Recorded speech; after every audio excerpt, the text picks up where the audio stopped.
And joining us now, criminal defense attorney and lead analyst Jonna Spilbor. So, Jonna, do you think second-degree manslaughter is the right charge here? No, I think that's an overcharge, and I get what Alvin Bragg is trying to do. I think he's trying to basically quiet the court of public opinion, so he filed this particular charge. And when the case shakes out at the end of the day, will Daniel Penny be convicted of second-degree manslaughter? I find it very unlikely, and for one reason. This case is really going to shine a light on a couple of things. First and foremost, the right of self-defense. We really need to examine what that right means, not just for this particular case, but for all of us who live in any city, all of us who've ever been a sitting duck on a subway train, anybody who's ever been in that position, because it's important that we really know as a society what we have the right to do and when we have the right to do it. This case is really going to shine a light on that. Certainly will. Neely's family attorney, the victim's family attorney, made comments today stating, for everybody saying, I've been on a train, I've been afraid before, I can't tell you what I would have done in that situation. The attorney says, I'm going to tell you, don't choke people, was ultimately his message. Do you think he's setting up talking points or a theme for this case? Oh, sure. And look, back up a little bit. So far, the theme has been just because Mr. Neely suffered from a long history of mental illness, he didn't deserve to die. I agree with that.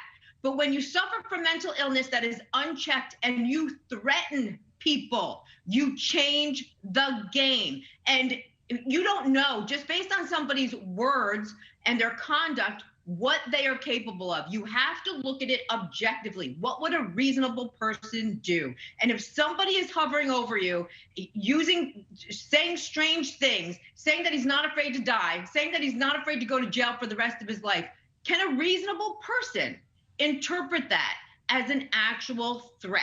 If that question goes to a jury, it's going to be very interesting, because I would perceive it as an actual threat.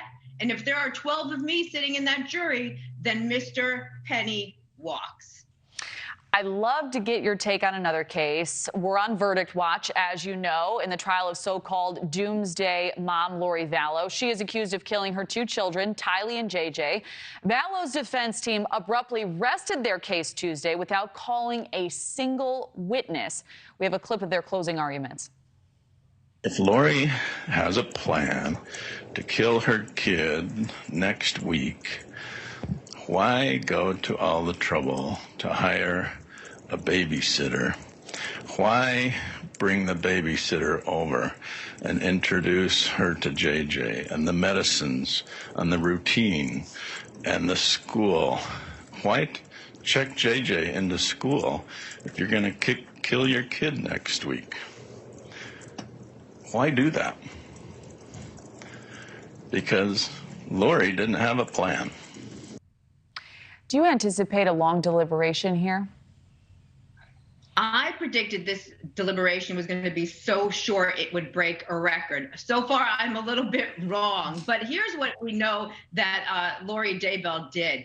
She did not present any evidence of a third-party defense, an actual third-party defense. I was waiting to see whether she was going to point a finger at her dead brother, whether she was going to point a finger at her husband. She never did. She rested, and her defense is basically the prosecution didn't get it done. However, when her attorneys began their closing argument, they're trying to persuade the jury to go ahead and find that a third party did it, despite the fact they never presented any actual evidence. They want the jury to fill in the blank. They want the jury to make that inference.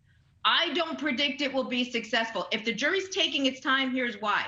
They can't figure out whether she's guilty of the Tammy Daybell murder. Remember, she's charged with 3, her 2 children and her husband's former wife.